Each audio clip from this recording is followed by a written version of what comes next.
ನಮಸ್ಕಾರ ಸ್ನೇಹಿತರೆ, ಎಕ್ಸಾಮ್ ಆಯಸ್ಗೆ ತಮ್ಮನ್ನು ಸ್ವಾಗತ.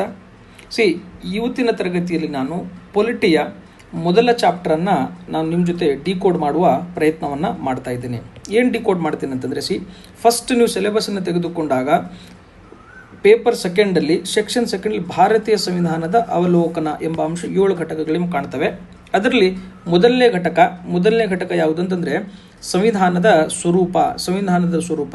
ಇದರಲ್ಲಿ ಏನಿದೆ ಅಂದರೆ ಸಂವಿಧಾನದ ಬೆಳವಣಿಗೆಗಳು, ಸಂವಿಧಾನದ ಪ್ರಮುಖ ಲಕ್ಷಣಗಳು, ಸಂವಿಧಾನದ ಪೀಠಿಕೆ, ರಾಜನಿರ್ದೇಶಕ ತತ್ವಗಳು ಮತ್ತು ಭಾರತೀಯ ಒಕ್ಕೂಟ ಇತ್ಯಾದಿ ಅಂತ ಸಿಲೆಬಸಲ್ಲಿ ಮೆನ್ಷನ್ ಮಾಡಿಕೊಂಡಿದ್ದಾರೆ.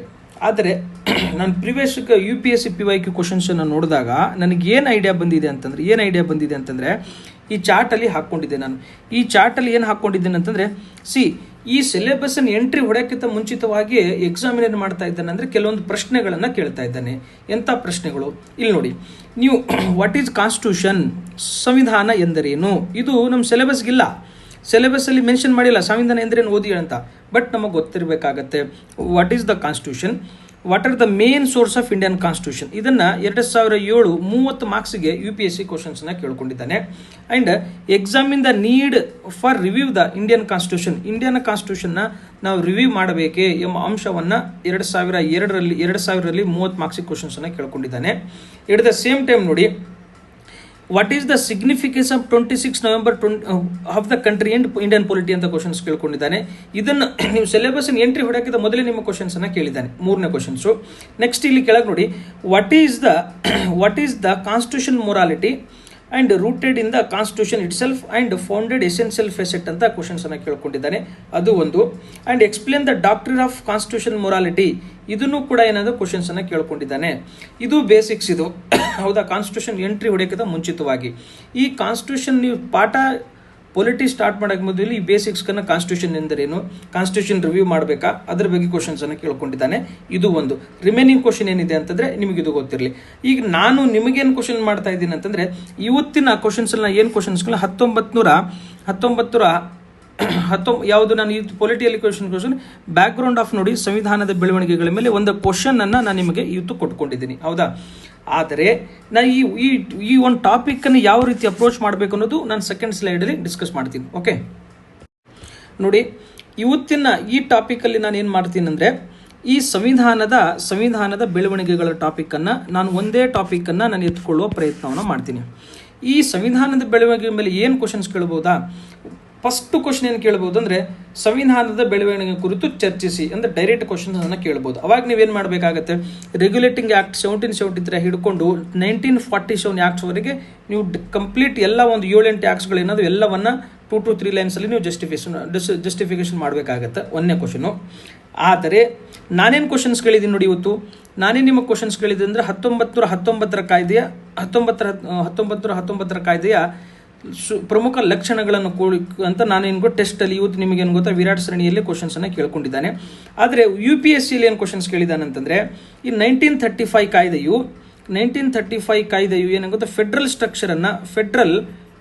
ಸ್ಟ್ರಕ್ಚರನ್ನು ರಚನೆಗೆ ಅವಕಾಶ ಮಾಡಿಕೊಟ್ಟಿದೆ, ಚರ್ಚಿಸಿ ಅಂತ ಕ್ವಶನ್ಸನ್ನು ಕೇಳ್ಕೊಂಡಿದ್ದಾನೆ UPSCನಲ್ಲಿ.